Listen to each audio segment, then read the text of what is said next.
बिस्मिल्लाह इन्नल हम्दुलिल्लाह नहमदुहु व नस्तईनुहु व नस्तगफिरुहु व नऊज़ु बिल्लाहि मिन शुरूरि अनफुसिना व मिन सय्यिआति अमालिना मय यहदिल्लाहु फला मुदिल्ल लहु व मय युद्लिल फला हादिय लहु व अशहदु अन ला इलाहा इल्लल्लाहु वहदहु ला शरीका लहु व अशहदु अन्ना मुहम्मदन अब्दुहु व रसूलुहु अम्मा बाद फइन्न खैरल हदीसि किताबुल्लाह व खैरल हदी हदी मुहम्मदिन सल्लल्लाहु अलैहि वसल्लम व शर्रुल उमूरि मुहदसातुहा व कुल्लु मुहदसातिन बिदअह व कुल्लु बिदअतिन दलाला व कुल्लु दलालातिन फिन्नार।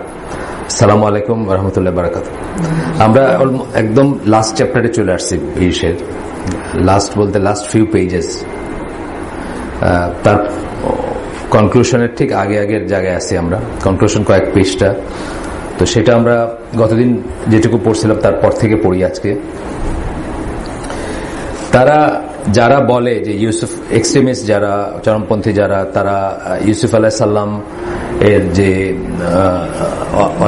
অবিশ্বাসী একটা রাজা বা শাসকের আন্ডারে উনি সর্ট অফ প্রাইম মিনিস্টার টাইপের ছিলেন বা মিনিস্টার টাইপের ছিলেন বলতে পারেন, এই জিনিসটাকে ইবনে তাইমিয়া সহ আমরা দেখলাম যে সকল বড় বড় স্কলার জায়েজ মনে করেন যদি তার নিজের কাজটা না জায়েজ না হয়, তার নিজের কাজটা যদি না জায়েজ না হয় তাহলে এটাকে জায়েজ মনে করেন। কিন্তু যারা চরমপন্থী তারা মনে করেন যে এটা জায়েজ না, অথবা এটাকে ইউসুফ আলাইহিস সালামেরটা ঠিক ওই জিনিস ছিল না এরকম একটা করতে চেষ্টা করেন, প্রতীয়মান করার চেষ্টা করেন। তো তাদের পয়েন্ট ছিল তিনটা, আমরা একটা আগেই একটু পয়েন্টগুলো পড়ি। তারা বলেন, অর্থাৎ যারা চরমপন্থী, যারা আজকের দিনের মুসলিম দেশগুলার অথবা অমুসলিম দেশগুলার রাষ্ট্রযন্ত্রের আন্ডারে চাকরিকে নাজায়েজ মনে করেন, তাদের যুক্তি হচ্ছে যে তিনটা দেন তারা ইউসুফ আলাইহিস সালামের যে ঘটনাটা আছে এটাকে এক্সপ্লেন করার জন্য তার তিনটা পজিশন তাদের আছে বা তিনটা পয়েন্ট আছে তাদের। একটা হচ্ছে যে ওই সময়কার রাজা যে ছিল সে আলটিমেটলি ইসলাম গ্রহণ করে, এটা ওনারা মুজাহিদের একটা বর্ণনা থেকে বলেন, যেটা আমরা গতদিন পড়ছি যে এটা ভিত্তিহীন, এটার কোনো দলিল নেই, বরং উল্টাটাই দেখা যায় এখানে কোরআনের সূরা গাফিরের একটা আয়াত এবং অন্য একটা আয়াত থেকে আমরা দেখছি যে উল্টা, মানে সে তারা কাফেরই ছিল বা তারা অবিশ্বাসী ছিল। দুই নম্বর হচ্ছে যে আরেকটা যুক্তি তারা দেন যে ইউসুফ আলাইহিস সালাম শুধুমাত্র জমি জমা ল্যান্ডের ইনচার্জ ছিলেন, মানে জমি জমার ব্যাপারে ফসল জমি জমা এইসব ট্রেজারি এই ধরনের জিনিসেরই ছিলেন, কিন্তু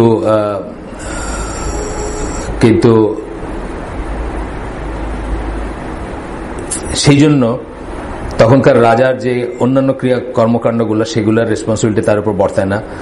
তিন নম্বর যারা যে পয়েন্টটা তারা বলেন যে ইউসুফ আলাইহিস সালাম যা বলতেন সেই রাজা, তখনকার যে রাজা ছিল মিশরের, বা এখানে ফেরাও বলছে, ফেরাউন তো একটা টাইটেল আসলে, সে সেটাই মানত, এরকম একটা যুক্তি দেন, তিনটা যুক্তি দেন। তো প্রথম যুক্তিতে আমরা দেখছি, গতদিন পড়ছি যে এটা ঠিক না। আমরা কোরআনের আয়াত দেখছি যেটা ইউসুফ আলাইহিস সালামের সময়কার এই বর্ণনা করতে গিয়ে আল্লাহ বলেন he and his people were disbelievers, মানে যে এট দ্য টাইম, মানে ইসের কথা, মানে ইউসুফ আলাইহিস সালামের সময় যে শাসক ছিল এবং তার মানুষজন ডিসবিলিভার ছিল, এটা আমরা ইসের থেকে দেখছি।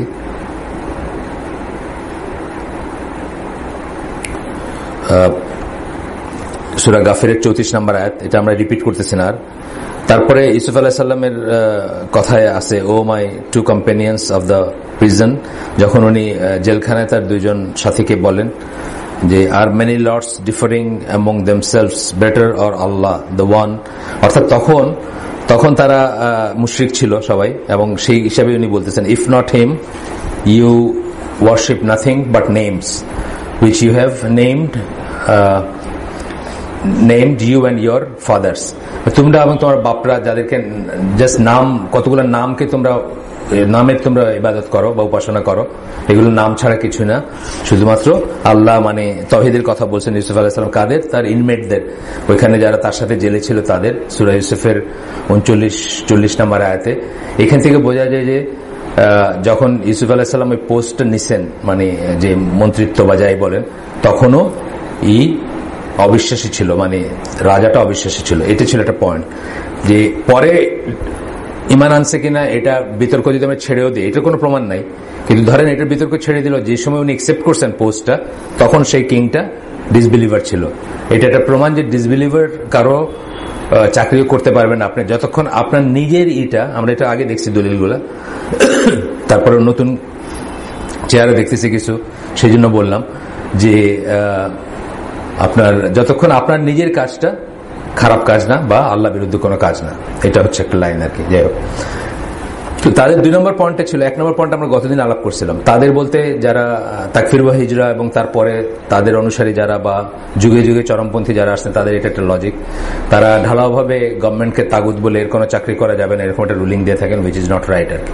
এটা নিয়ে আমরা বলতেছি, এটা আমরা দেখছি যে আমি গতদিন আপনাকে বলতেছিলাম যে আমি আশা করছিলাম যে অন্তত ইবনে তাইমিয়ার মতামতটা উল্টাটা হবে, কিন্তু আমি দেখলাম যে ওনার মতামতটাই সবচেয়ে প্রথমে নিয়ে আসছেন।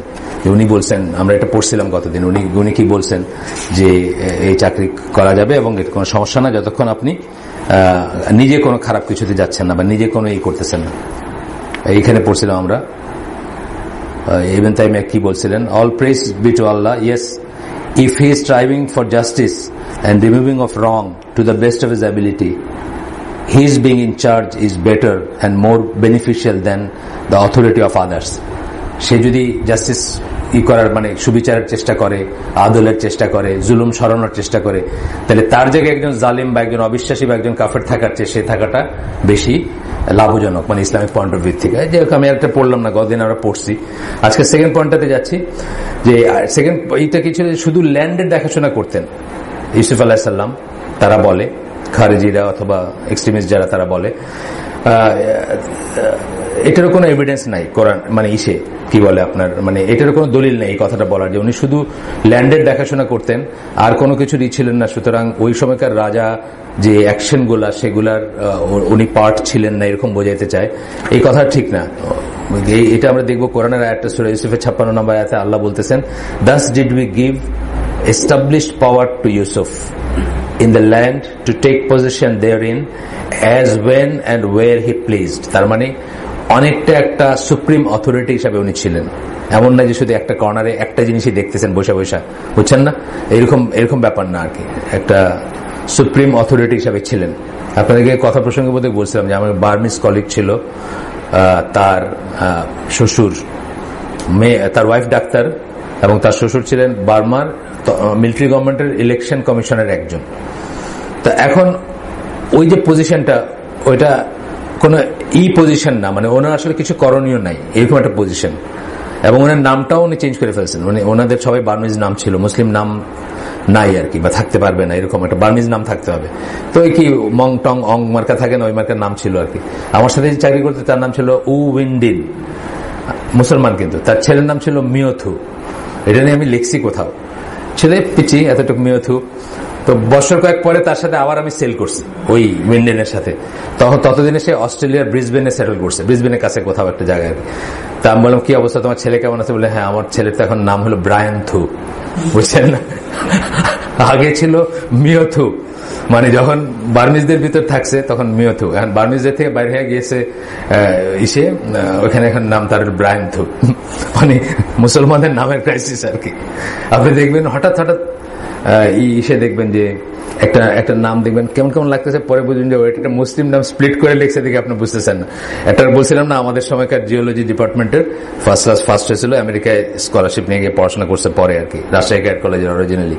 তো তার নাম ছিল গোলাম সারওয়ার। তো এইসব বলতে যে আমি যদি যাই আমেরিকা কানাডা, আমার নাম বানাবো জিওলাম এস আরওয়ার, তাহলে এটা ইহুদি শোনাবে আর কি, বুঝছেন তো। জিওলাম এস আরওয়ার শুনলে একটু ইহুদি মনে হবে না? গোলান গ্লোবাস মার্কা আর কি, একটা অন্যরকম সাউন্ড করবে। যাই হোক, তো এখন এখানে আল্লাহ বলতেছেন যে তাকে সে যেভাবে as and where he pleased, সে তার অথরিটি করতে পারতো। ইউসুফ আলাইহিস সালাম মানে অনেক বড় একটা অথরিটিতে ছিলেন, নট জাস্ট ল্যান্ডের মিনিস্টার বা কোনা কাঁচা দিয়ে কিছু একটা, তা না। We bestow mercy on whom we please, আল্লাহ বলতেছেন যাকে পছন্দ তার উপর আমাদের করুণা দয়া বর্ষণ করি। and we suffer not to be lost the reward of those who do good, এবং যারা ভালো করে, সৎ কাজ করে, তাদের রিওয়ার্ড মানে আমাদের কাছ থেকে ছাড়া, মানে কি বলে, বাদ যায় না, তার রিওয়ার্ড দেওয়াটা আমরা বাদ দিই না। এখানে মেইন পয়েন্টটা হচ্ছে যে ইউসুফ আলাইহিস সালাম ওয়ার্ক ফর এ ডিসবিলিভার। আমাদের মেইন পয়েন্ট বা এই বইটাতে যে আর্গুমেন্ট, তার মেইন পয়েন্ট হচ্ছে এটা। এটা অ্যাকনোলেজ করতেই হবে, মানে এই আয়াত থেকেও করতে হবে এবং অন্য ইস্যু থেকে করতে হবে। আচ্ছা, এরপরে আসতেছে যে no doubt those practices were not in accord with the city. Yusuf আলাইহিস সালামের আন্ডারে যারা ছিল তাদের সমস্ত কাজ কি তার ইচ্ছা মতো হইতো? তা হইতো না কিন্তু, বা তাদের প্র্যাকটিস বা তাদের জীবনযাপন কিন্তু আল্লাহর মতো ছিল না বা ইসলামের মতো ছিল না। আচ্ছা, therefore one does not escape the argument, মানে এই আর্গুমেন্টটা করা যাবে না যে মানে উনি মেইন কথাটা এখানে এটা কনক্লুশন হচ্ছে যে উনি একজন ডিসবিলিভারের আন্ডারে চাকরি করছেন শেষ, এবং অথরিটির পজিশনে চাকরি করছেন, এবং তখনও মানুষ এমন না যে তার আন্ডারে সবাই সব খারাপ কাজ ছেড়ে দিছে, শিরক ছেড়ে দিছে, কুফর ছেড়ে দিছে, তা না। তারা তাদের সব ট্র্যাডিশনাল জিনিসই চালাইতেছিল, কিন্তু উনি ওর ভিতর থেকে যেটা বেস্ট সার্ভ করা যায় আল্লাহর দিকে, আল্লাহর জন্য, সেটা উনি করার চেষ্টা করছেন। 3 নম্বর হচ্ছে যে এমন একটা আর্গুমেন্ট তারা এক্সট্রিমিস্ট যারা চরমপন্থীরা তারা দিয়ে থাকেন যে উনি যা বলতেন সেটাই মানত, তখনকার রাজা মানত, অর্থাৎ উনি ভার্চুয়ালি যা বলছেন সেটাই ল অফ দ্য ল্যান্ড হয়েছে, সুতরাং কোনো সমস্যা ছিল না। এটাও ঠিক না, কথাটা এটাও ঠিক না। দলিল দিয়েছেন যে তাহলে তার ভাইকে রেখে দেওয়ার জন্য তার ফন্দি করতে হতো না, উনি কিন্তু একটা ট্রিক করে ওনার ভাইকে রাখেন, জানেন তো এই কোরআন স্টোরিটা, এটা করার দরকার হইতো না। অতই যদি অথরিটি থাকতো উনি বলতেন আমি এমনি একে রাখিয়ে দিতেছি, বুঝছেন না? এটা একটা প্রমাণ যে ওনার ওই রকমের অথরিটি ছিল না যেরকম অথরিটি তারা ক্লেম করে। এইখান থেকে আসতেছে যে এই আর্গুমেন্টটা অলমোস্ট শেষ করে দিচ্ছেন যে this shows that the opinion that it is permissible to accept job or post from a clearly oppressive ruler or a disbelieving ruler, দুইটা বললেন, একটা হলো অপ্রেসিভ জালিম, যেটা হয়তো মুসলিম ওয়ার্ল্ডের এখন 90% স্টেটকে আপনি ফেলতে পারবেন এটার আন্ডারে, জালিম শাসকের আন্ডারে চাকরি করা, অথবা বলতেছেন ডিসবিলিভিং, মানে সে বিশ্বাসও করে না, তার আন্ডারেও চাকরি করা যায়, এটা বলতেছেন এইখান থেকে আর কি। Furthermore, Ibn Taymiyyah notes that one must consider the benefit and harm. এটা কিন্তু ইসলামের প্রত্যেকটা জিনিসের বেলায় আসবে, বেনিফিট এন্ড হার্ম। এখানে আমি আপনার একটা প্রশ্নের উত্তর জেনারেলি দিয়ে দিই আপনার, সেটা হচ্ছে যে আমি ভাবতেছিলাম যে পার্সোনালি দিব কিনা, আমি ভালো জেনারেলি বলি, কারণ এনারা তো হালাকায় আসবেন আবার, যারা এখানে আসেন। সেটা হচ্ছে যে আমাদের জোহরের টাইম হয় 12:12, জোহর পড়েন কটায়? এখানে যারা আছেন ম্যাক্সিমাম জোহর পড়েন কটায়? হ্যাঁ, 1:30, 1:30 থেকে 1:30, তাই না? কতক্ষণ পরে পড়েন? 1 ঘন্টা 6 ঘন্টা পরে। কেন পড়েন? আপনি কেন পড়েন 6 ঘন্টা পরে? আপনি কি অফিসে পড়েন? অফিসে মুসল্লা আছে, আপনি কেন পড়েন? মানে আপনার অফিস কেন পড়ে? কনভিনিয়েন্সই তো, আর তো কিছু না। বাংলাদেশ পড়ে সংস্কারে। আমি বাংলাদেশের কথা আপনাকে একটু আলাদা করে দেখতেছি, বিকজ আপনি পড়েন কনভিনিয়েন্সের জন্য 1 ঘন্টা 12 মিনিট। আসরের নামাজ কয়টা পড়েন আপনারা এখানে বাংলাদেশে? মানে এখন আমার জোহর হচ্ছে 1:15 সবসময় আমাদের মসজিদে, আসর হচ্ছে এখন 4টায়। আপনার কয়টা পড়েন? ও না, 4:45। 4টা কি বললাম, সরি, 5টা বলতে গিয়ে 4টা বলছি। 4:45 এখনো 4:45, রাইট? এখনো 4:45, 5টা হয়ে যাবে, হয়ে গেছে বোধহয়, গতকাল বোধহয় হয়েছে সম্ভবত। হ্যাঁ, গতকাল সম্ভবত 5টা হয়েছে, রাইট? গতকাল 5টা হয়েছে, তার আগে 4:45 ছিল। 3:29 হয় আসরের, তাহলে কতক্ষণ পরে পড়তেছেন? 1.5 ঘন্টা পরে। কেন পড়তেছেন? দেশে পড়ে এরকম, তাই তো? ঠিক আছে, দেশে পড়ে। আর আপনার অফিসে পসিবলি আবার কনভিনিয়েন্স যে একটা ছুটি, আচ্ছা আগে পড়তে, ঠিক আছে। আর দেশে কেন পড়ে? দেশে পড়ে সংস্কার। কোন লজিক আছে পড়ার? কোন লজিক নাই কিন্তু। আসরেরটা আচ্ছা একটা ফিকের ব্যাপার আছে, হানাফি ফিক একটু অন্যভাবে করে, কিন্তু জোহরেরটা কিন্তু কোন লজিক নেই। আচ্ছা, এশা এখন আমাদের 8টা চলতেছে, আপনাদের কটা আমি জানি না, আমাদের 8টা চলতেছে এখানে। হ্যাঁ, 8টা। আচ্ছা, এইটা বরং একটু তাড়াতাড়ি পড়া হয়, 7:25 ওয়াক্ত হয়, 8টায় পড়তেছে। মানে এইটা কিন্তু আবার একদম স্পেসিফিক রাসূল সাল্লাল্লাহু আলাইহি ওয়াসাল্লামের কথার এগেইনস্টে পড়তেছে। কেন পড়তেছে? কনভিনিয়েন্সের জন্য, তাই না? কনভিনিয়েন্সের জন্য পড়তেছে। এখন আমি অনেক দলিল খোঁজার চেষ্টা করলাম যে মাগরিবের নামাজ সাথে সাথে পড়তে হবে, এরকম স্পেসিফিক্যালি মাগরিবের নামাজ সম্বন্ধে কোনো দলিল আছে কিনা আমি পাইনি। আপনারা পাইলে আমাকে জানেন। জেনারেল রুল হচ্ছে সকল নামাজ আউয়াল ওয়াক্তে পড়াটা উত্তম, আউয়াল ওয়াক্তি হচ্ছে আফজাল ওয়াক্ত, এক্সেপ্ট এশার নামাজ। এশার নামাজটা ডিলে করতে যত ডিলে করে। আচ্ছা, সৌদি আরবে আমি দেখছি যে সব নামাজে, মাগরিব থেকে নিয়ে এশার থেকে নিয়ে সব নামাজে 12 মিনিট, রাফলি 12 মিনিট পরে আজানটা দিবে একদম টু দ্য ডট, আর পড়বে হলো 12 মিনিট পরে, সব নামাজে পড়ে।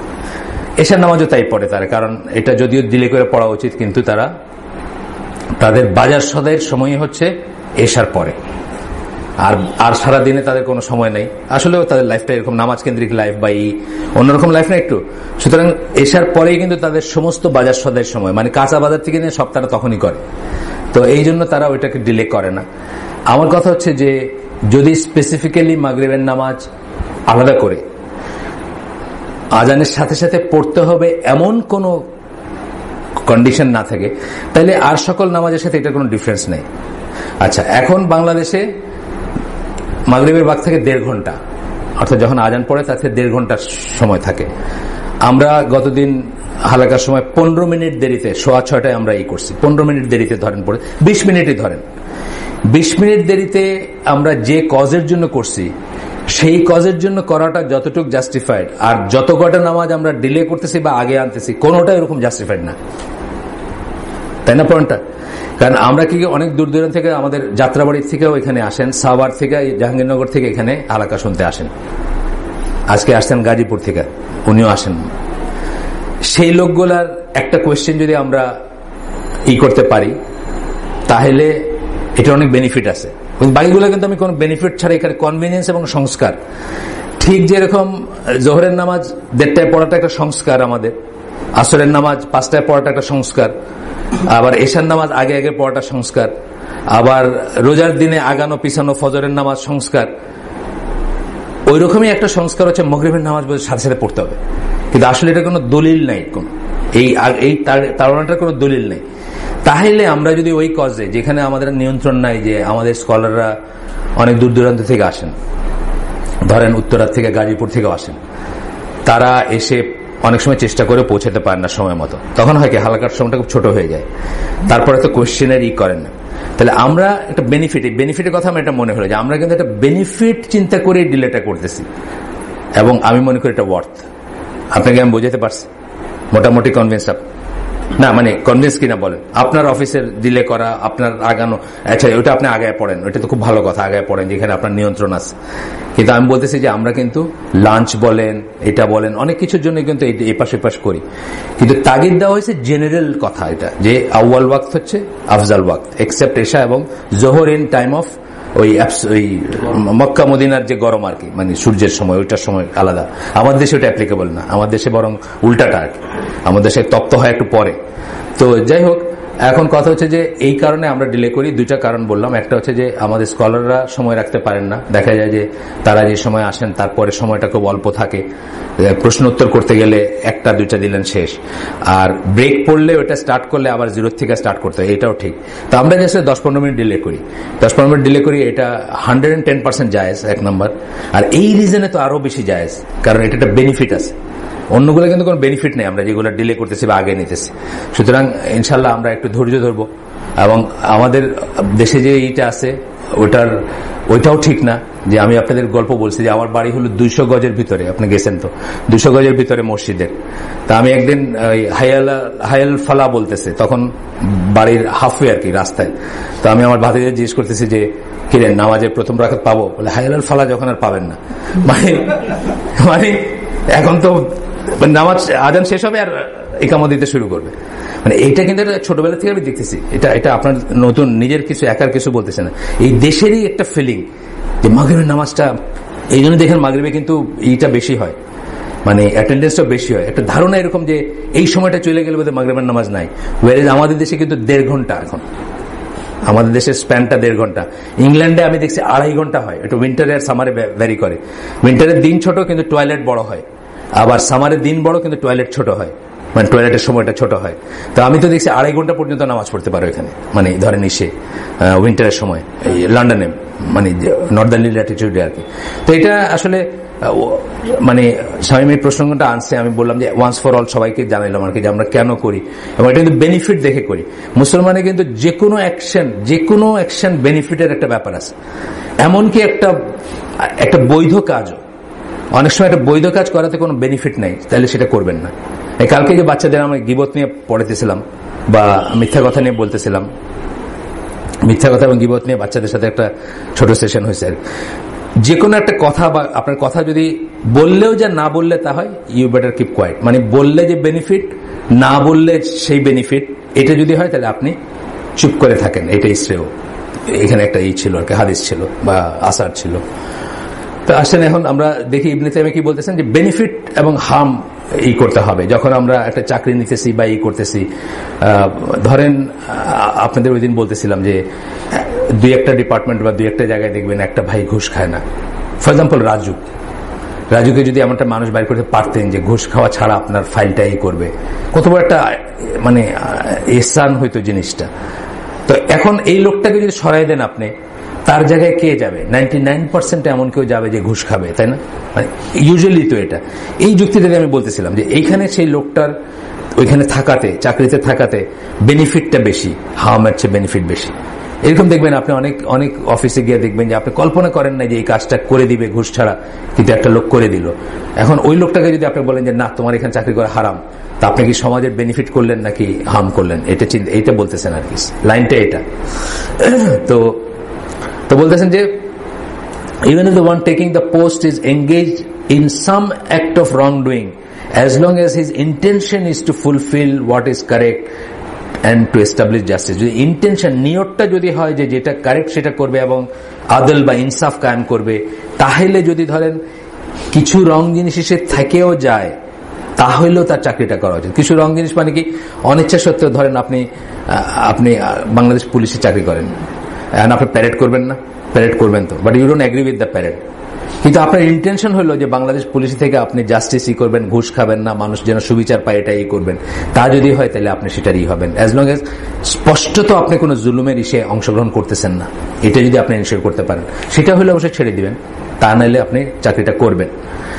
That goes to I think মানে হার্ম এন্ড বেনিফিট দেখে আর কি। গ্রামীণ ফোনে চাকরি করেন, এখন ওই সুন্দরী মেয়েদের দেখে আপনার টেম্পটেশনটা যদি বেশি হয় তাহলে ছেড়ে দিবেন। আর যদি দেখেন যে ওইখানে কিছু কথা বইলা কয়দিনের ভিতরে অনেক মানুষের নামাজে নিয়ে আসতে পারতেছেন, তাহলে রাখবেন। মানে এখানে একটা হার্ম বেনিফিট ওয়ে করার জিনিস আছে।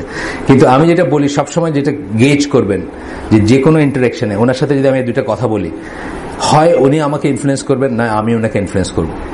যদি আমি ওনাকে ইনফ্লুয়েন্স করতে পারি তাইলে ইটস ওকে, অর্থাৎ আমি যদি আল্লাহর কথা বলে ইনফ্লুয়েন্স করতে পারি। আর যদি দেখি আমিও কোনোদিন কোনো মেয়ের দিকে তাকাই নাই, একদিন বসে চা কফি খাইতেছি, নেক্সট দিন সে বাসায় দাওয়াত করলো, হাজব্যান্ডের উপস্থিতি বলতেছে আসেন সাইফুল্লাহ ভাই বাসায় আসেন বাড়িতে, আপনিও বললেন হ্যাঁ ঠিক আছে, তাইলে তো সমস্যা আছে, তাই না? লাইন টানতে হবে তখন। এটা কিন্তু ব্যক্তিগত পর্যায়ে সব রিলেশনে, কিন্তু সব রিলেশনে একজন লোকের সাথে থাকলে আপনি দিনের কথা বলেন, সে দিনদার, ধরেন ফর এক্সাম্পল একজন স্কলার, আপনি তার সাথে দিনের কথা বলতে যান, সেখানে আপনার ইনফ্লুয়েন্স হতে কোনো সমস্যা নেই, আপনি ইনফ্লুয়েন্সিত হবেন। উনি বলতেছেন, আপনি সে কথাটা রিসিভ করতেছেন, শুনতেছেন, আপনার ভিতরে ঢুকতেছে, ফাইন, এটাই ঠিক। কিন্তু একজন লোকের সাথে অন্য ধরনের একজন লোক, ফর এক্সাম্পল শেয়ার বাজারের ব্যবসায়ী, এখন 30 সেকেন্ডের ভিতরে শেয়ার বাজার নিয়ে কথা শুরু হয়ে গেল, বুঝছেন না? এবং আপনি ইউজলেস 1 ঘন্টা সময় কাটান, তার মানে সে আপনার ইনফ্লুয়েন্স করলো। এইটা কিন্তু প্রতিনিয়ত দেখার জিনিস, প্রতিনিয়ত দেখা জিনিস। একইভাবে হার্ম এন্ড বেনিফিট কিন্তু প্রতিনিয়ত দেখার একটা জিনিস, এটা অত্যন্ত বড় একটা জিনিস। মাসলাহাত যেটাকে বলে, মানে এটাতে লাভ আছে কিনা, ইসলামিক লাভ আছে কিনা, লাভ বলতে ইসলামিক লাভ আছে কিনা, অন্য লাভ না। এটা কিন্তু প্রতিনিয়ত সারা জীবন দেখার জিনিস। এমনকি একটা ভালো কাজ অনেক সময় আপনি করবেন না যদি এটাতে কোনো লাভ না হয়, যদি এটাতে হার্মটা বেশি হয়। যে একদিন জিজ্ঞেস করছে না, সে আকরাম ভাইরে জিজ্ঞেস করছে, যে কে জিজ্ঞেস করতেছে, মানে ধরেন ঢাকার কোনো আউটস্কার্টে নতুন করে একটা মাজার গজায় উঠতেছে, তো কেউ জিজ্ঞেস করছে এটাকে ভেঙে দিব নাকি, মানে ভেঙে দেওয়া যাবে নাকি? তা আকরাম ভাই বলছে যে আপনি যদি ভেঙে দেন আর ওরা গিয়ে যদি সরকারের কাইন্ডে এটা বলে যে দেখেন আমাদের মাজারটা ভেঙে দিচ্ছে, সরকার হয়তো পরদিন মার্বেল পাথর দিয়ে এটা বানায় দিল আর কি, তা আপনাকে এটা লাভ করলেন না লোকসান করলেন? আসলে কিন্তু ব্যাপার ঠিক, চিন্তার ব্যাপার আছে না। এই জন্য ভালো কাজও কিন্তু হিসাব করে করতে হবে। মাকাসিদ শরিয়া পড়লে দেখবেন আপনি লাইনে লাইনে এই কথাগুলো আসবে, প্রত্যেকটা জিনিসে আপনি চিন্তা করবেন এটা লাভ আছে, ইসলামিক লাভ আছে কিনা, না ইসলামিক ক্ষতি। এটা হইতে পারে যে আপনার আমি দুইজনে একদম অপোজিট দুটো অ্যাকশন করতেছি উইথ গুড ইন্টেনশন, যে এটাতে লাভ আছে ইসলামের, এটা হইতে পারে, এটা হয়। এই জন্য কিন্তু খিলাফ কথাগুলো আসে। এই জন্যই আমরা বলি না যে একই অ্যাপারেন্টলি খুব একটা জিনিস কিন্তু দেখা যাচ্ছে দুইটা সাইড আছে, এটাতে বা দুই রকমের কথা আছে। কেন আছে? ইন্টেনশনটা কিন্তু ভালো ইন্টেনশনে দুইজন চেষ্টা করছে। আচ্ছা, by this presentation it is clear that prohibiting the people from working in government post is a form of extremism. তাহলে আমরা আজকের ডিসকাশনে পুরাটুক হয় নাই, এতদিন ধরে আমরা যা পড়লাম, গত 2-3 সপ্তাহ পড়ছি আমরা, যে মানুষকে যদি ঢালাওভাবে আপনি নিষেধ করেন সরকারি চাকরি করতে অথবা করতে, মানে সরকারের চাকরি করতে, সেটা একটা ফর্ম অফ এক্সট্রিমিজম। এবং এটা কারা করছেন, এই আবার বলতেছি যে তাকফির বা হিজরার কথা আসবে, শুকরি মুস্তাফার কথা আসছে আবার। তো ওনার গ্রুপ মনে করেন যে viewed engaging in any type of job in what they call a Jahili society was an act of worshipping the তাগুত। ওনারা এটা মানে চাকরি করাটাকে তাগুতের ইবাদত বলে কনসিডার করতেন। তারপর ওনাদের যে থিঙ্ক ট্যাঙ্ক, যার কথা আমরা আগে অনেকবার বলছি, মাহির বাকরি, তার কথা এখানে বলছেন যে every work permissible and forbidden. Mahir Bakri বলতেছে, লিখতেছে আর কি বইয়ে, every work permissible and forbidden or forbidden, এটা জায়েজ হোক বা না জায়েজ হোক, যে কাজই হোক সেটা। আমরা কিন্তু একটু তফাৎ করছি, কি বলছি আমরা, না জায়েজ কাজ যদি হয়, সেটা যদি যতক্ষণ তাকে হারাম কিছু করতে হচ্ছে না, মানে স্ট্রেট জুলুম বা হারামের কাজটা নিজেকে এক্সিকিউট করতে হচ্ছে না বা পলিসি মেকিং লেভেলে না এসে, ততক্ষণ তার জন্য জায়েজ। এটা কিন্তু আমরা এই টোনেই পড়াশোনা করলাম আমরা এতদিন। কিন্তু উনি বলতেছেন পারমিসিবল হইলেও হইলেও নিষিদ্ধ হইলেও, in this Jahili society must in the long run flow to one end, the help and support of the foundation of this disbelieving society। এই disbelieving society বা অবিশ্বাসী সোসাইটি, কাফির সোসাইটি, তারা তো জানেন মুসলিম সোসাইটিকেও কাফির সোসাইটি মনে করতেন তাকফির বা হিজরা। আমরা আগের থেকে যারা এই মজলিসে বসেন তারা জানেন, এই বইয়ের অন্তত 100 টাইমস আমরা তাদের নাম উচ্চারণ করছি, বিকজ তারা এই মডার্ন ডেজে 60s এর গ্রুপ, তারা ওই লাইনটা নিতেন যে শাসক কাফের, শাসকের আন্ডারে যারা চাকরি করে, শাসকের আন্ডারে যেসব শাসককে যারা কাফের বলেন সেসব আলেমরা কাফের, সেসব আলেমের পিছনে যারা নামাজ পড়ে তারা কাফের, বা সমস্ত সোসাইটি কাফের, শুধু তারা ছাড়া। এই লাইনটা নিতেন তারা, আমরা আগেও দেখছি। সেই লাইনেই তারা কথা বলতেছেন যে এই সোসাইটিতে মানে এই সোসাইটিকে টিকায় রাখার জন্য একটা, মানে কি হয়, দ্য হেল্প অ্যান্ড সাপোর্ট, একটা সেকেন্ড দাঁড়ান, the help and support of the foundation of this disbelieving society, এই যে অবিশ্বাসী সোসাইটি সমাজ, এটাকেই হেল্প করা হচ্ছে, এটাকেই সাপোর্ট করা হচ্ছে। আচ্ছা, look at the extent of the sin the one who is pleased to live with the disbelievers and remain among their midst receives। কত মানে পাপগুলার দিকে তাকাইতে বলছে, which is true। অনেক সময় দেখবেন যে এক্সট্রিমিস্টদের একটা বিশ্লেষণ কিন্তু ট্রু, কিন্তু অ্যাকশনটা ট্রু না, এটাতে আমরা কি করব সেটা ট্রু না। ধরেন যে মাজারটার কথা বললাম, ওই মাজারটা ঘৃণা করাটা ঠিক, অবৈধ মনে করাটা ঠিক, কিন্তু ভেঙে ফেলাটা ঠিক না। কথা বুঝছেন না? ভেঙে ফেলবে কি রাষ্ট্রীয় অথরিটি ভাঙবে, যদি কোনোদিন হয়। সৌদি আরবে যেরকম অ্যান্টি শিরক রাষ্ট্রীয় অথরিটি আসছে, তারা সব লেভেল করে ফেলছে। সৌদি সোসাইটি ঠিক আমাদের সোসাইটির মতোই মাজার কবর পূজারী একটা সোসাইটি ছিল, তারা এসে বুলডোজার দিয়ে সব লেভেল করে ফেলছে, যেটা আজও নিতে পারে নাই। আজও জাতিসংঘের কাছে গিয়া তুর্কিশরা করছে, তুর্কি মানে অ্যাডমিনিস্ট্রেশন জাতিসংঘের কাছে ফরিয়াদ হয়েছে যে আমাদের ধর্মের সব হলি প্লেস গুলা সৌদি গভর্নমেন্ট, ওয়াহাবি গভর্নমেন্ট একদম নাশ করে দিচ্ছে। সব হলি প্লেস গুলা কি, যেখানে রাসূল সাল্লাল্লাহু আলাইহি ওয়াসাল্লাম রেস্ট করছেন, যেখানে আছে না এগুলা, এখানে গিয়ে 2 রাকাত নামাজ পড়া, 4 রাকাত নামাজ পড়া, এগুলো নিষেধ করে দিয়েছে বা এগুলো বন্ধ করে দিয়েছে। জমজমের কূপ, আমি যখন প্রথমবার হজে গেছি 94-তে, মানুষে ওইখানে গোসল করতেছে, গায়ে মাখতেছে, নামাজ পড়তেছে নিচে, দিছে বন্ধ করে। মানুষের এটা আফসোস যে দিল এটা বন্ধ করে, এই ধরনের আফসোস করতেছে মানুষের। কিন্তু এটা করতে পারবেন কখন, আপনি রাষ্ট্রীয় যেটা করার একটা সিস্টেম আছে, বুঝছেন না, সিস্টেম আছে। তা আমরা হয়তো এটা এগ্রি করবো যে হ্যাঁ এই সোসাইটিতে থেকে আমরা, কিন্তু এই সোসাইটিকে আমরা ডিসবিলিভিং মনে করি না এখনো। কি আমরা মানে আসলে আহলে সুন্নাহ জামাত লাইন বা এই বই যিনি এক্সপ্লেন করছেন তার লাইন বলতে উনি বলতে চাচ্ছেন যে আমাদের আহলে সুন্নাহ জামাত স্কলারদের কি লাইন, যে ওয়ালাইকুম সালাম, এখনো এই দেশটা পাকিস্তান, বাংলাদেশ, জর্ডান মতো দেশগুলো land of Islam, Islamic state বলেন নাই তারা, কিন্তু মুসলিম প্রধান দেশ এটা বলতে হবে, বা সোসাইটিটাকে মুসলিম সোসাইটি বলতে হবে, যত কিছুই থাকুক না কেন। এটা হচ্ছে আহলে সুন্নাহ জামার লাইন বা মেথোডোলজি বা পদ্ধতি বা মূলনীতি, উসুল যাই বলেন। তো এখন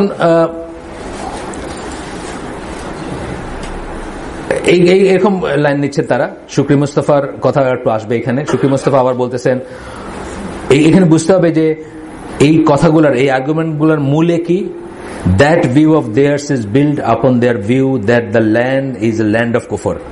এই সমস্ত কথাগুলো আসতেছে কোথা থেকে, ওনারা একটা মুসলিম দেশকে মনে করতেছেন এটা ল্যান্ড অফ কুফর। কুফরের রাজত্ব, কুফরের দেশ, সবাই কাফের আমরা ছাড়া, নাউজুবিল্লাহ, সেটা তারা মনে করতেছেন। ওই এজাম্পশন থেকে কিন্তু বাকি এজাম্পশন গুলো ফ্লো করতেছে, কিন্তু আসলে তো ওই এজাম্পশনটাই রং। সুতরাং তারপরে আর যেগুলো সেগুলোই রং। ওই তো আমি জানতাম না, আমাকে খবর দিছে যে মক্কাকে নাকি একদল লোক দারুল কুফর মনে করে। ও বললো কোথায় আছে মক্কা দারুল কুফর? আচ্ছা, হ্যাঁ আছে, বললেন ওনাদের কোথায় আছে। আচ্ছা, তো এখন শুকরি মুস্তাফা কি বলছেন? অল অফ দ্যাট, শুকরি মুস্তাফা ছিলেন তাকফির ওয়া হিজরার আমির, বহু মানুষের মৃত্যুর কারণ, হত্যা, বহু মানুষকে ই করার কারণ, দুই সাইডেই, তার সাইডেও এবং অন্য সাইডেও বহু মানুষের মৃত্যুর কারণ উনি।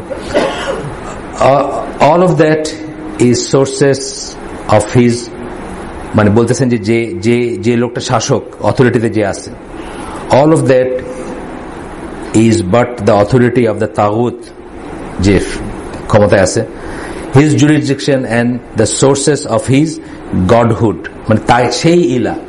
আপনি মনে করছেন কোনদিন আব্দুল হামিদ কি, প্রেসিডেন্ট আব্দুল হামিদ অথবা প্রেসিডেন্ট এরশাদকে ইলা মনে করছেন? কোনদিন মনে হয়েছে? মানে একদম একদম মানে মানে দূরতম, রিমোটতম এসে মনে হয়েছে যে ওয়ার্শিপ করতেছেন তার? কোনদিন না। আমি তার সাথে এগ্রি করি না। শেষ, সে, আমি যে ল্যান্ডে আছি, সেটা বাংলাদেশ হোক, জর্ডান হোক, সৌদি আরব হোক, সে যে আইন দিচ্ছে আমি এটা মানতে বাধ্য।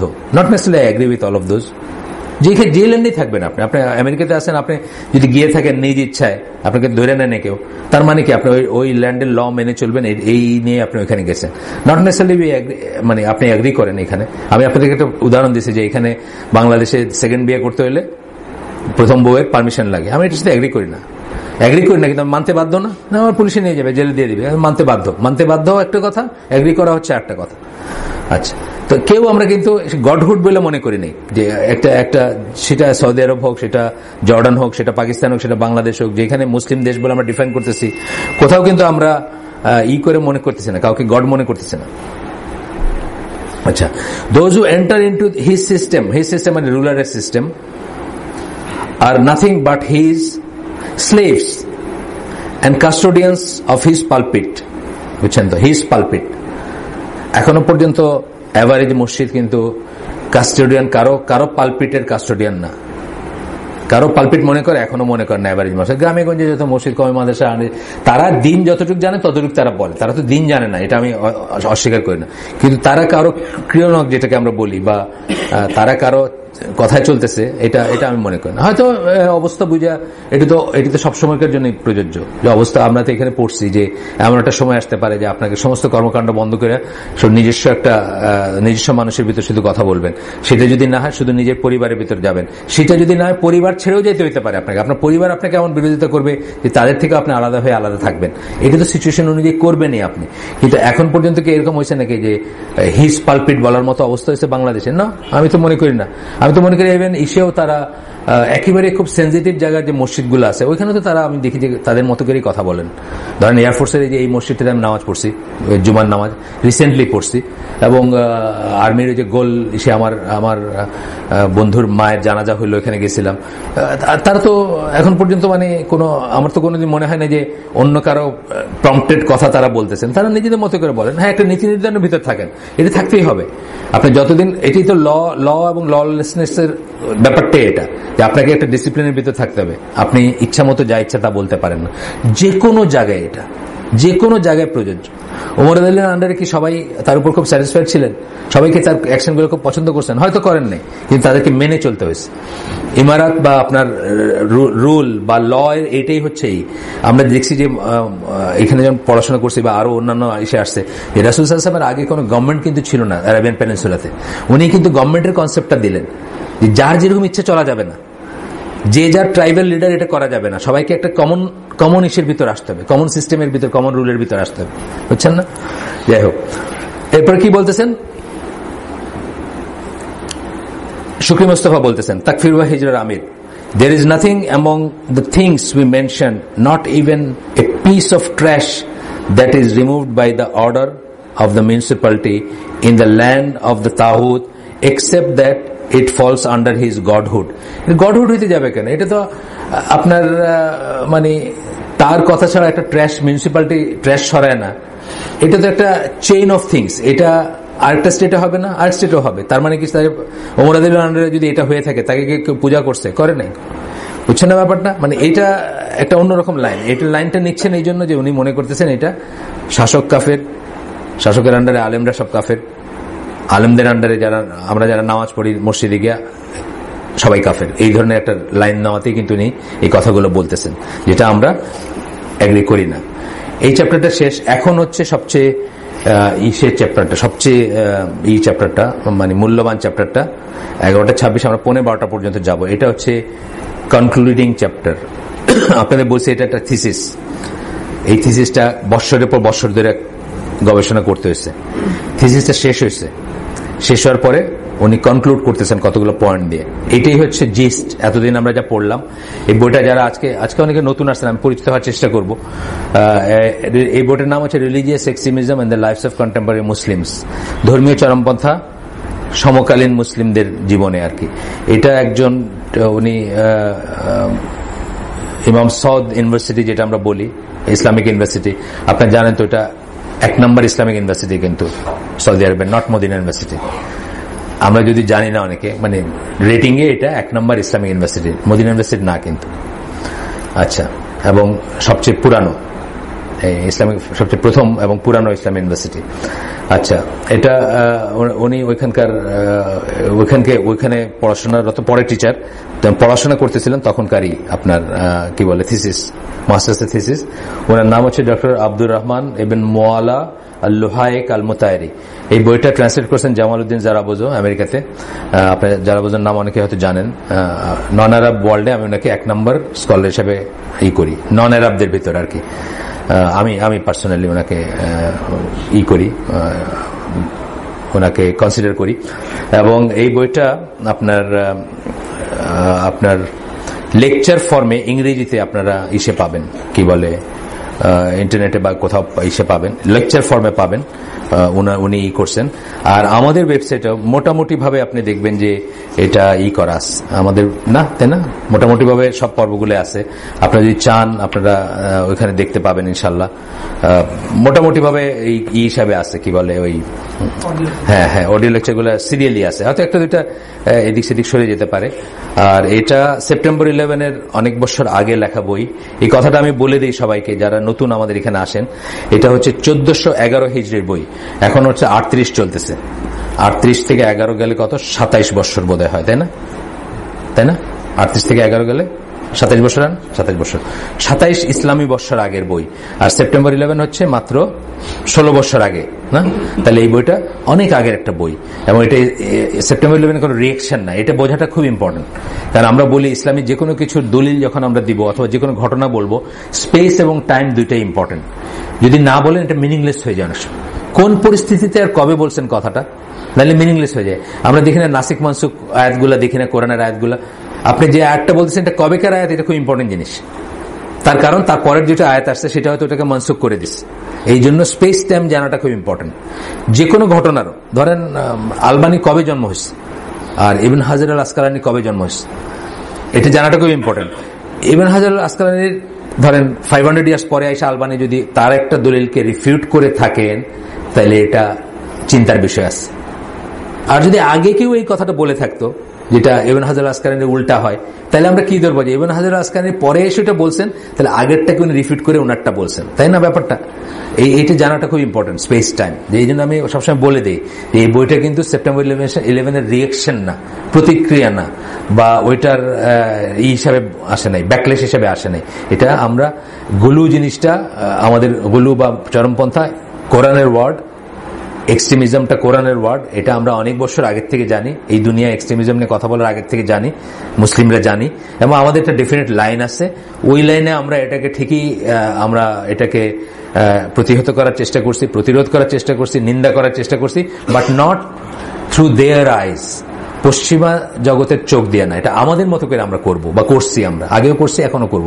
যেমন ধরেন আমরা একটা কথা বলি যে এইরকম পন্থা, চরমপন্থা দিয়া কখনোই কোনো কল্যাণ আসে না। এই কথাটা আমরা কিসে বলি? আমাদের হিস্ট্রি থেকে বলি, কিন্তু আমাদের ধরেন খারেজির থেকে বলি, আমাদের যে বাতিনি শিয়া যারা ছিল, হাসাসিন যারা আর কি, অ্যাসাসিন যারা, তারা যে গুপ্ত হত্যা করতো বা এই করতো, কিন্তু কোনো মঙ্গল আসে নাই।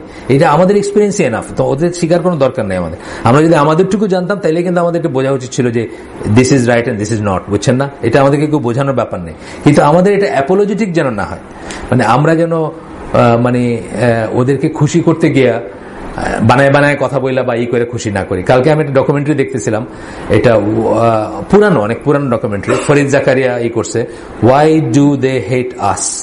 ফরিদ জাকারিয়া অবশ্য এখানে আস, আর আমরা হচ্ছে দে আর কি এখানে। তো এটারই সে এক সময়, এবং এখানে আপনার দলিল নিতেছে একজনের থেকে, হলো এরশাদ মানজি। এরশাদ মানজি তো জানেন, অনলি রিনাউন্ড মুসলিম লেসবিয়ান আর কি, উগান্ডা বাড়ি তার, অরিজিনালি ইন্ডিয়ান অরিজিনের। তো তার কাছ থেকে দলিল নিতেছে, কোরআনের এইটা বলতে কি বোঝাইছে আর ওটা বলতে কি বোঝাইছে, বুঝছেন না?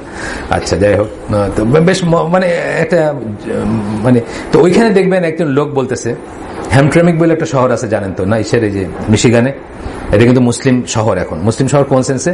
এটার কাউন্সিল টাউন্সিল সবাই মুসলমান আর কি, মানে the first Muslim city in United states, Hamtramck. এটা সিলেটিরা ভর্তি, মানে সিলেটিদের জিজ্ঞেস করলে কোথায় থাকে, খুব লাইকলি এখন আপনি আগে শুনতাম প্যাটারসন নিউ জার্সি, এখন হলো হ্যামট্রামিক মিশিগান। এটা একটা মানে মুসলমান শহর আর কি। তো ওইটার কাউন্সিলের খুব বড় সড়ক কাউরে, মানে এটা এখন তো এইসব নিয়ে বিতর্ক চলতেছে, শরিয়া ল প্রবর্তন করে কিনা, ভয় করতেছে, এটা না ওটা না। সেই ইয়েমেনের লোক পরে বুঝলাম আর কি। তো সে বলতেছে, শরিয়া কিসের শরিয়া? শরিয়ার থেকে বাঁচার জন্যই তো আমরা এখানে আসছি। সে বলতেছে, আপনি ইয়েমেন থেকে ইউএসএ তে আসছি শরিয়ার থেকে বাঁচার জন্য, এখানে কি শরিয়া ল এস্টাবলিশ করতে আসছি? মানে সে উল্টা বলতেছে, বুঝছেন না? যাই হোক, তো এখন আসেন, আমরা যেটা বলতেছিলাম যে আমাদের ওন সেট অফ ভ্যালুজ আছে, আমাদের ওন, আমাদের অ্যাপোলজিটিক হওয়ার কোনো দরকার। এটা অ্যাপোলজিটিক হওয়া না, আপনি তো আসলে technically you are out of fold of Islam যদি আপনি এইভাবে বলেন। কাকে প্লিজ করতেছেন আপনি? কোন মানুষকে করতেছেন? কেন করতেছেন? বড় বড় বার্গার খাবেন, বড় বড় গাড়ি চালাবেন, এইটাই তো। আর কি? আপনার মেয়ে টাইট জিন্স পরে স্কুলে যেতে পারবে, কেউ কিছু বলবে না, এইটাই তো। আর তো কিছু না, আপনার প্রাপ্তি কি? তো আমরা আসলে কিসের বিনিময়ে কি করি? মাঝে মাঝে মনে হয় যে আহা, মানে এ তো মুসলিম, তো আমার ভাই তো, কিন্তু তাকে এটা এই কথাটা না বলে উত্তম কথা বলো, আনলে চুপ থাকো, চুপ থাকলেই পারতো। সে বেশি তেল মারতে গিয়ে আমার একটা কথা বললো যেটা তাকে প্রশ্নবিদ্ধ করে ফেললো, এবং শুধু সে না, সে তো রিপ্রেজেন্টেটিভ, বুঝছেন, ওই শহরের।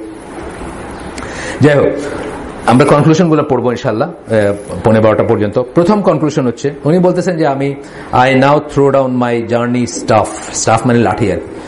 লাঠির দইরা মানুষের জার্নি করে না, লাঠি হাতে নেই, মানে এটা আমি এখন নামায় রাখলাম, মানে আমার জার্নি শেষ। এতদিন ধরে এই তো আমরা 587 পৃষ্ঠাতে আসছি, 586 পৃষ্ঠা ধরে যা বলছেন আর কি, এটা বলতেছেন। তো তখন একটা কনক্লুশন আছে। প্রথম কনক্লুশন 1, 2, 3, 4 করে দিচ্ছেন। প্রথমটা হচ্ছে, এগুলো কিন্তু সামারি, যদি কেউ আগেগুলো মিস করে থাকেন, যদি আজকের এগুলো শুনেন তাহলে কিন্তু অনেক শোনা হলো। প্রথমটা হচ্ছে, Islam is a religion of justice and moderation. Justice এবং মডারেশন দুটো কথা বললেন। জাস্টিস মানে কি? আদল, ইনসাফ। আমরা ওই দলিলটার কথা, আমার জাস্টিস বললে আমার ওই দলিলটার কথা মনে হয়, যেখানে ইসলামকে একদিন জিজ্ঞেস করছেন যে ম্যান এন্ড ওয়ামেন কি ইসলামে ইকুয়াল না? তো উত্তর যিনি দিচ্ছেন উনি বলতেছেন যে যারা বলে man and women are equal in Islam, অথবা Islam is a religion of equality, তারা মিথ্যা কথা বলে ইসলামের এগেনস্টে। Islam is not a religion of equality, it is a religion of justice. Justice মানে সুবিচার, যার যেটা প্রাপ্য সেটা দেওয়া। ইকুয়ালিটি মানে একজন কোরআনে হাফেজ এবং একজন জমাদার এক স্ট্যাটাস হবে না ইসলামে। যার জ্ঞান আছে, যার জ্ঞান নেই, তারা এক হবেন না। যিনি বয়স্ক, যিনি কম বয়স্ক, তারাও এক হবেন না। ইসলাম কিন্তু যার প্রাপ্য, বাবা এবং ছেলে এক হবে না, বুঝছেন না?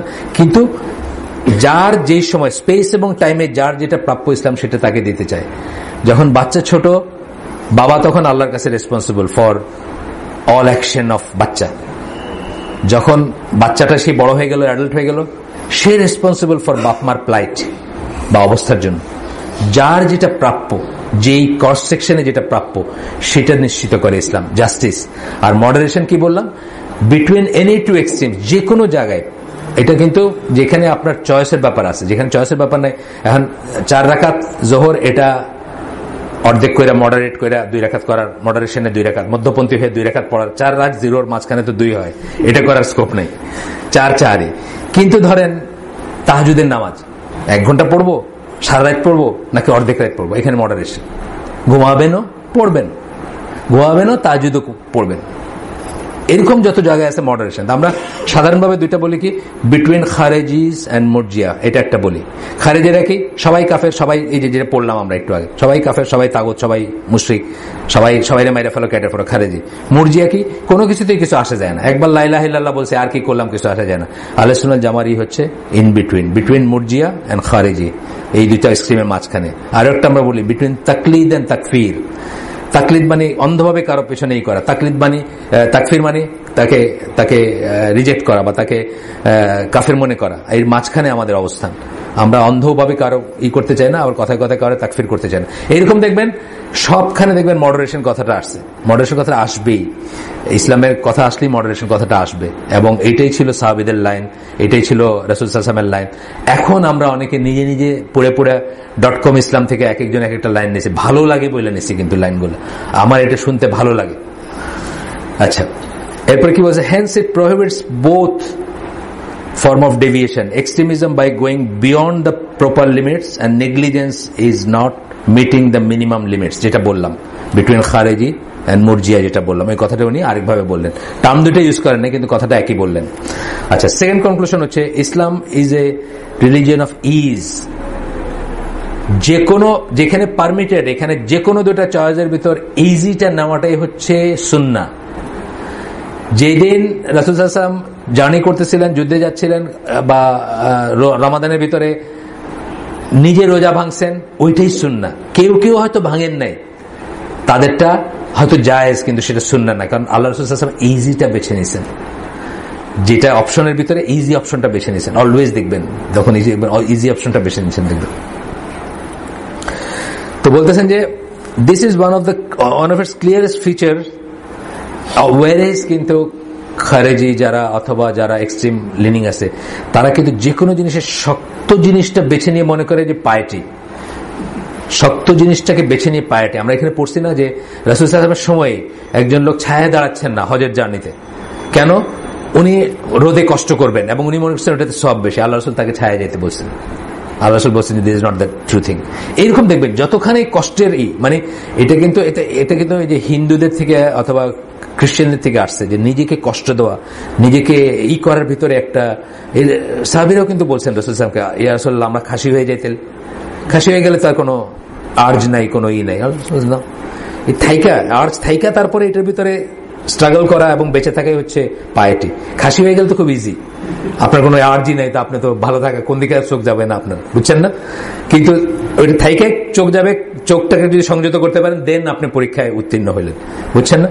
তো যেটা হচ্ছে এইগুলো বোধ হয় খ্রিস্টানদের থেকে বা ইসলামদের থেকে আসছে, হিন্দুদের থেকে আসছে। ওরা অনেক সময় নিজেদেরকে কষ্ট দেয়। সেলিবেসি যেমন ধরেন, একটা রক্তে মাংসের পুরুষ 50, 60, 70 বছর যদি সে পারে আর কি, মানে সে এইটাকে একটা হিসাবে নিচ্ছে, পায়েটির হিসাবে নিচ্ছে, এটা নিজেকে কষ্ট দেওয়া না, নিজে কষ্ট দেওয়া।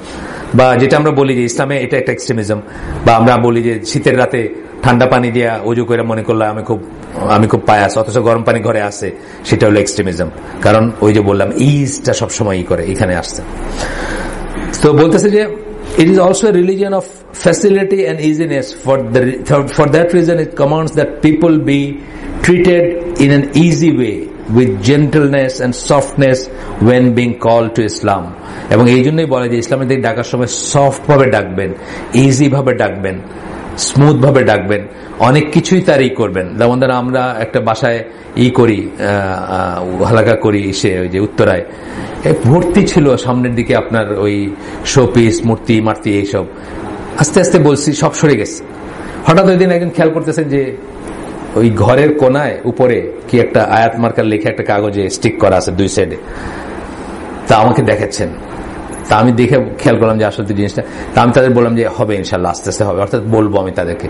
তারা হয়তো মনে করছেন এটা খুব রিলিজিয়াস অ্যাক্ট, বুঝছেন না, আল্লাহর নাম লাগাই দেয়। এখন তো আমাদের এখানে যারা বসে আছে, আমাদের 90% বাসায় গেলে দেখা যাবে আয়াতুল কুরসি আছে এখন, তাই না? আমার ঘরে নাই, আপনার ঘরে হয়তো নাই, কিন্তু আপনি দেখবেন প্র্যাকটিসিং মুসলিমদের বাসায় আয়াতুল কুরসির একটা টুকরা লাগানো আছে। জিজ্ঞেস করলেন এটা কি? বললেন এটা একটা শোপিস, মানে এখন উনি হয়তো বুঝে কারেক্ট করে নিলে হলো। এটা যদি কেউ সুন্দর একটা, অনেক সময় কপারের উপরে ইসের উপরে খুব সুন্দর একটা দেখতে ভালো লাগতেছে এই হিসাবে রাখলেন, সেটা হয়তো বা ক্ষমাযোগ্য। কিন্তু যখনই মনে করবেন যে এটা রাখলে ঘরে বুট ঢুকে না, এটা তো শিরক হয়ে যাবে, তাই না?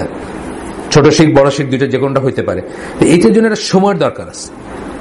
এটা ধরেন একজন আপনাকে প্রথম দিন কথা বলতে গেছেন, সেদিনে যদি আপনি এটা নামায় ফেলতে বলেন, একটু সময় নিয়ে বলবেন। হ্যাঁ, তবে যদি দেখেন এখানে গণেশের মূর্তি আছে, তা আপনি বললেন ভাই আপনি এটা সরান না, আমি কথা বলতে পারবো না এখানে, এটাও ডিফারেন্ট জিনিস।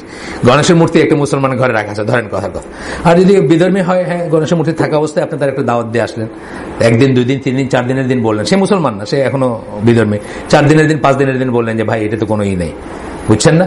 যেটা বলা হয় যে কাবার চত্বরে যে এইগুলা হচ্ছে, মানে যে মূর্তিগুলো আছে, সময় আসার আগে কেন ভাঙেন নাই? একটা সময়ের জন্য ওয়েট করে ভাঙছেন না, যে সময়টা আসছে যখন তখন ভাঙছেন।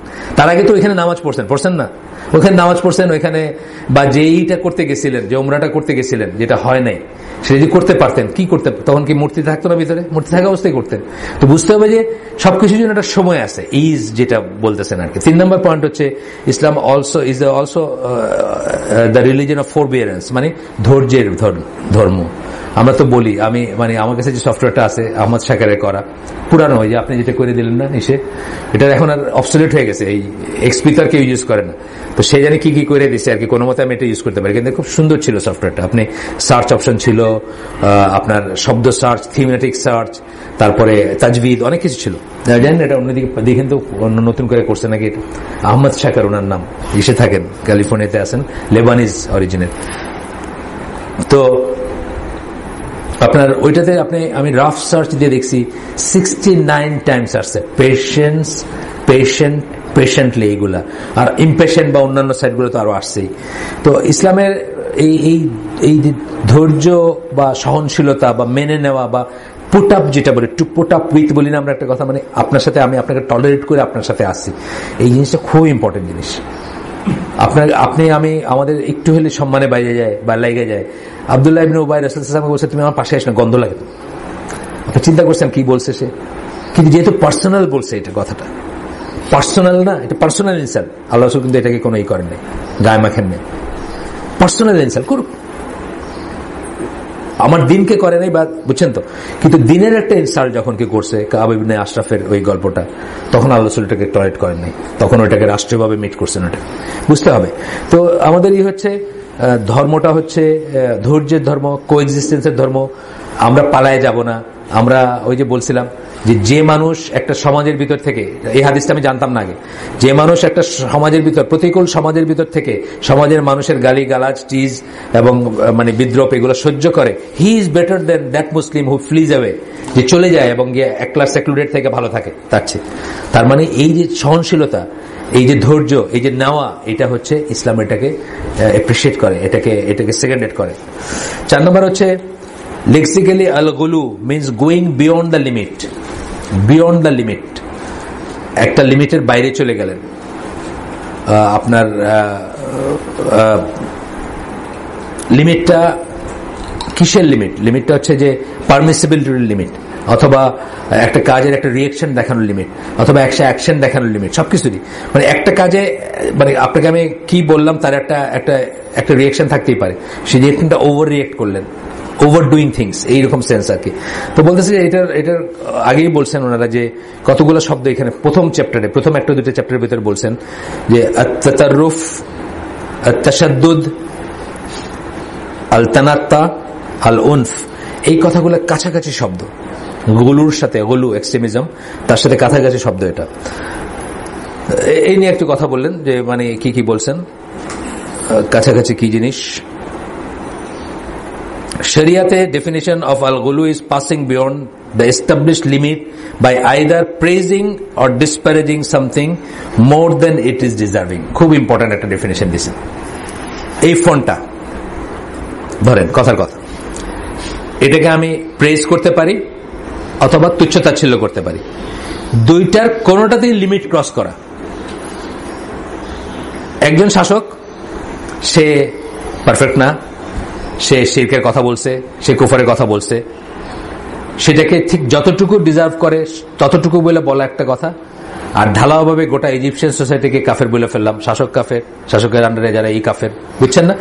যে কোনো সাইডে আপনি যদি কাউকে ভেনারেট করেন, যেমন দেওয়ানবাগিকে তার ইরা যেভাবে ভেনারেট করে, অথবা রাজারবাগিকে, অথবা আরো যাদের কুতুববাগি, এই যে ওভার ভেনারেশন, এটাও কিন্তু এক্সট্রিমিজম, আমরা পড়ছি আগে।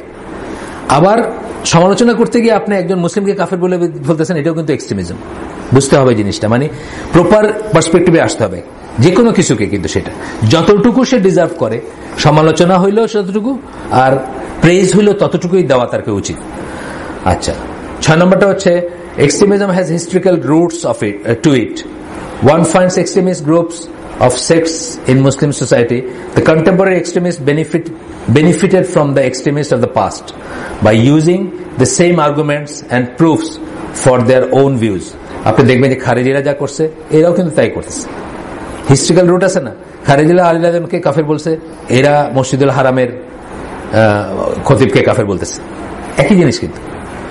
মানে মসজিদুল খতিব কিন্তু অত গ্রেট কেউ না, আলী রাদিয়াল্লাহু কিন্তু অনেক গ্রেট মানুষ, তাই না? উনি কাফের বলছে, ইবনে আব্বাসকে কাফের বলছে। আজকে কিন্তু তাই করে যাচ্ছে। ওরাও ইয়াং ছিল, এরাও ইয়াং, মানে বুঝছেন না জিনিসগুলো? কিন্তু আপনি 1-1-2 দেখবেন, যা ডেফিনেশন দিয়ে গেছেন, এই যে 52-53টা পয়েন্ট আছে খারেজিদের ক্যারেক্টারিস্টিক্স, প্রত্যেকটা জিনিস দেখবেন এখানে অ্যাপ্লিকেবল, দেখবেন যা তারা করছে তা তারা করতেছে, এটাই বলতেছেন। Benefited from the extremist of the past by using the same argument, একই আর্গুমেন্ট কিন্তু এই করতেছে। আপনি তো আল্লাহর আইন দিয়ে বিচার করেন নাই, আপনি আরবিট্রেশনে গেছেন কেন? আপনি কি খলিফা না? এটা যে ছিল তাদের যুক্তি। আপনি যদি আল্লাহর খলিফা হন, আপনি খলিফা অফ মুসলিমিন বা আল্লাহর যদি হন, খলিফা হন, তাহলে আপনি এসে গেছেন কেন? আরবিট্রেশনে গেছেন কেন? আপনার আরবিট্রেশনে যাওয়াটা ঠিক হয় নাই, বুঝছেন না? অথচ উনি গেছিলেন কেন? মুসলিম লাইফ সেভ করতে। আজও যাবেন, আজও যাওয়া উচিত যে কারো আরবিট্রেশনে। আজও যদি আপনারা আমার একটা দ্বন্দ্বের জন্য মুসলিমরা মরতে যায়, মায়ের পিঠ যেটা হয় আর কি, দেওয়ানবাগি আর ইসে, ওই যে কি বলে চরমনাইতে কয়েক বছর আগে হয়ে গেল না, ইসে বাতুল মোকাররমের লাঠি বাড়াবাড়ি, লাঠি ফাটাফাটি হলো, মানুষ মাথা ফাটাফাটি করলো। এটাতে কি হয়? শয়তান হাসে আর অবিশ্বাসীরা হাসে, ইসলামের শত্রুরা হাসে, তারা দেখে যে this is what is Islam. However, there is no historical connection between the extremism of the Khawarij, for example, to the contemporary extremists. কোনো কানেকশন নাই। কানেকশন মানে বলতেছি যে এরা এদের সিলসিলাতেই আসছে, একই বংশের, এই ধরনের কোনো কানেকশন নেই। আজকে বাংলাদেশে জন্মাসে একজন ওই মেথোডলজি ফলো করতেছে না, তার সাথে কি ওই নাহরামানের ঈদের কোনো বংশের কোনো সম্পর্ক আছে নাকি? নাই। দের মেবি বংশের সম্পর্ক, যেমন আপনার ওমানের রাষ্ট্রযন্ত্র যারা আছে তারা কিন্তু খারেজি, ইবাদাত খারেজি, তারা মানে বংশগতভাবে সেটা থাকতে পারে, কারো বেলা থাকতে পারে, কিন্তু তারা কিন্তু অ্যাকশনে খারেজি না। ওমানের রাষ্ট্রযন্ত্র কিন্তু অ্যাকশনে নর্মাল কোনোই না, কিন্তু তারা বংশগতভাবে কিন্তু ইবাদাত খারেজি। কিন্তু আমাদের দেশে যারা এক্সট্রিমিস্ট, যারা যা করতেছে, তাদের সাথে তো এদের কোনো বংশগত সম্পর্ক নাই বা ইসের নাই। আজকে আমরা এখানে শেষ করে দিই। সুবহানাকা আল্লাহুম্মা ওয়া বিহামদিকা আশহাদু আল্লা ইলাহা ইল্লা আনতা আস্তাগফিরুকা ওয়া আতুবু ইলাইক। আমরা যে শুনলাম তার ভিতরে যদি কোনো উপকার হয়ে থাকে আমাদের, সেটা সমস্ত প্রশংসা আল্লাহর। আর যদি আমরা যা শুনলাম তার ভিতরে অনিষ্ট কিছু থেকে থাকে, সমস্ত ব্যর্থতা আমার এবং এটা শয়তানের তরফ থেকে। আল্লাহ আমাদেরকে যে শুনলাম তার উপর আমল করার তৌফিক দেন। আমরা এটা আরেকটা এসে বোধহয় ইনশাল্লাহ শেষ হয়ে যাবে, পয়েন্টগুলো, শুধু কনক্লুশনের পয়েন্টগুলো, অথবা না হলে আরো 2টা, বইটা শেষ হইতে যাবে ইনশাল্লাহ। আর আপনারা আজকে যে অনেক নতুন ফেস আছে, একটু পরিচিত হই আমি একটু। আপনি তো নতুন আজকে নাকি? আপনি কোথা থেকে আসছেন? আচ্ছা, আপনাকে দাওয়াত দিচ্ছে কে? আপনার সাথে? আচ্ছা, আরো কি আসছেন আপনার সাথে? আরো আসছেন কেউ? আচ্ছা, আরো ফেস দেখতেছি নতুন। আপনার সাথে আসছেন নাকি? হাসান, অনেকে প্রথম আসছেন আজকে? আচ্ছা, মাশাআল্লাহ। আর আরো দেখতেছি 2-1জন। আপনি একদিন আসছিলেন? আচ্ছা, ঠিক আছে। আর কেউ? আর নতুন কেউ? আপনি কি নতুন? ও আচ্ছা, ঠিক আছে। মোটামুটি আমরা আসলে সূত্রটা একটু জানতে চাই, কারণ এখন আসলে খুব একটু ভলাটাইল সময় যাচ্ছে। আপনি কি আগে আসছেন না? আচ্ছা আচ্ছা, একটু ভলাটাইল সময় যাচ্ছে। আমাদের তো সবার জন্য খোলা। আমরা যখন এসেছিলাম আলামিন মসজিদের পাশে ছিলাম, ইকবাল রোডে, জাস্ট লুঙ্গি পরে মুসল্লিরা এসে বসে যেত, কোনো সমস্যা নেই। এখানে আসতে গেলে কিছু হইতে হবে না, কিন্তু কিছু না হওয়ার ব্যাপার আছে, বুঝছেন না? এখানে কিছু হওয়ার ব্যাপার না, কিন্তু না হওয়ার ব্যাপার আছে। আমরা বলি আমাদের এই জায়গাটা হচ্ছে প্রাইমারি স্কুল। বুঝছেন না? 5 পড়াশোনা পড়তেছি আমরা পিএইচডি দেওয়ার জন্য। যাদের বুদ্ধি আমাদের চেয়ে অনেক বেশি বা জ্ঞান অনেক বেশি থাকতেই পারে, পিএইচডি লেভেলের যারা, তারা আসলে এই জায়গাটা তাদের জন্য না। মানে যাদের কাছে মনে হবে যে এই সমস্ত কথাগুলো কি বলছে আজে বাজে কথাগুলো, বুঝছেন না, আমরাই তো ভালো বুঝি, তাদের জন্য এই জায়গাটা না। আমরা এখানে সবাই মিলে প্রাইমারি লেভেলের দিন শিখতেছি, ABCD শিখতেছি, পিএইচডি অনেক দূরে। তো এই জন্য পিএইচডি করা যারা, তাদের আমরা একটু খবর নেই যে পিএইচডি না হওয়াটাই বাঞ্ছনীয় এখানে আসলে। আর আমার মতো যদি আপনারা জাস্ট প্রাইমারি হাঁটি হাঁটি পা করে শিখতেছেন, তাহলে মাশাআল্লাহ এটা এই জায়গা সবার জন্য খোলা। কিছু হইতে হবে না, মুসলিম হইলে এনাফ। আমি অবশ্য বলি আমরা একটা ছোট্ট স্কুল চালাই এখানে, তো আমরা কিন্তু কোনো আর্থসামাজিক ফিল্টারেশন করি না, অর্থাৎ এর বাপ কি করে, ওর বাপ কি করে, ওর মা কদ্দূর পড়ছে, ওর বাপ কদ্দূর, এগুলো খোঁজ নেই না। আমরা শুধু জানতে চাই সে মুসলিম কিনা, সে ইসলাম জানতে ইন্টারেস্টেড কিনা, এইটাই তার একমাত্র যোগ্যতা। তো আমাদের এখানে দেখবেন যে 2.5 লাখ 3 লাখ টাকা বেতনের চাকরি করে যে তার ছেলেও আছে, আবার লিটারেলি ড্রাইভারের ছেলেও আছে বা মেয়ে আছে। কেন? তারা ইসলাম প্রিয়তার জন্য তারা আমাদের প্রিয়, আমাদের কোনো অন্য ফিল্টারেশন নাই। সেম উইথ ইউ, এখানে এসে বসার জন্য কোনো যোগ্যতার দরকার নেই, কিন্তু ওই যে বললাম কিছু না হওয়ার দরকার আছে। ওইরকম যদি কেউ থাকেন, আমার মনে হয় ওনার জায়গা এটা না, পিএইচডি জায়গা, আদারওয়াইজ অন্য জায়গায় হয়তো আসছে, সেখানে এই করতে হবে। কিছু বলবেন, কিছু বলতে চান? ট্রান্সপোর্ট করা যাবে, কিন্তু এইখানে আনা যাবে না। এইখানের সামনে আমি কমিশনটা চাই না, এটা একটা ন্যারো জায়গা, আগের জায়গার মতো না। এটা ট্রান্সপোর্টটা তাহলে ওইদিকে রেখে দিবেন, ওইখানে গিয়ে উঠে চলে যাবেন। এটা যদি করতে পারেন আবার করা যায়, বুঝছেন আমি কি বলতে চাচ্ছি? এর সামনে কোনো কমিশন বা কোনো গ্যাদারিং চাই না আমি। এই জায়গাটা এমনি আমাদের গাড়ি নিয়ে অবজেকশন দিছে, 2টা গাড়ি থাকে, ওইটা নিয়ে অবজেকশন দিছে যে 2টা গাড়িতে টার্নিং পয়েন্ট, তো এতে ঘুরতে পারে না, অনেক সময় ঘুরতে অসুবিধা হয়। তা আমরা বোঝানোর চেষ্টা করছি, বা আমাদেরকে আমরা একটু সাবধানে থাকি এখন, যাতে ডেডলক না হয়। প্লাস আমরা এই নেবারহুডে এখনো অত পরিচিত না, এখনো অবজার্ভ করতেছে মানুষ আমাদের। এখন তো জাস্ট অ্যাপস এর ব্যাপার আর কি, এখন কিছু করার দরকার নেই, খালি স্মার্টফোনে অ্যাপস থাকলেই হলো আর কি। তো এই জন্য আমরা একটু প্রিকশন অনুযায়ী এটা করতেছি আর কি। আসসালামু আলাইকুম।